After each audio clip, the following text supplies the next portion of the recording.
Here we are at the National Alliance to End Homelessness conference by the Capitol. I'm going to live stream some stuff, meet some great people. Good afternoon, everyone.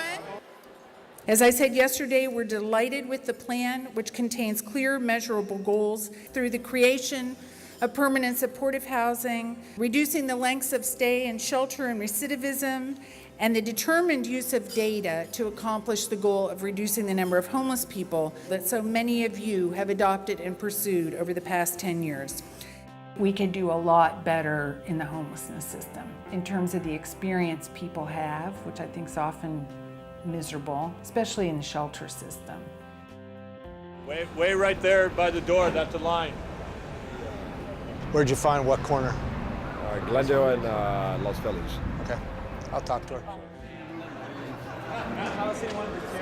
My job is to help you get out of here. So how can I help you? I don't know. I'm homeless, I don't know. Yeah, have you eaten? No. Okay, okay. We're spending a lot of money to keep people homeless that we could be investing in ending their homelessness. The National Alliance to End Homelessness is an education, advocacy, and capacity building organization. We really look at data and research to try to figure out what's working better, what approaches are working better. Then we work with policymakers in Washington largely to try to get a policy framework that supports those solutions. And then we work with communities to try to build their capacity to implement those solutions. This is Lloyd Pendleton. Right here, and welcome to Utah. Well, Good to have thank back, you. Mark. This is the second time.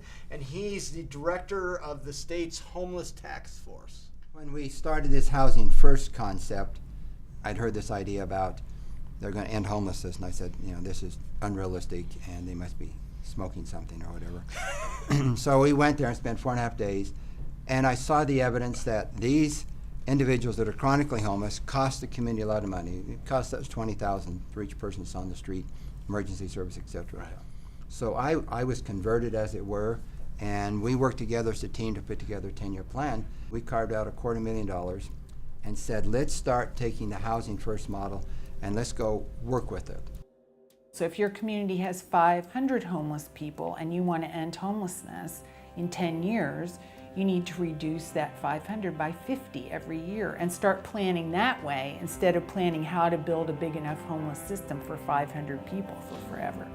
Here's our chronically homeless number in 2005, 1,932, and information. And so as we've been building housing and refining our counting process, we're down to 812. This is really nice because, you know, sometimes I had to cook my dinner over just a fire, you know. If I wouldn't have got into here, I don't know, I'd probably be down on the river.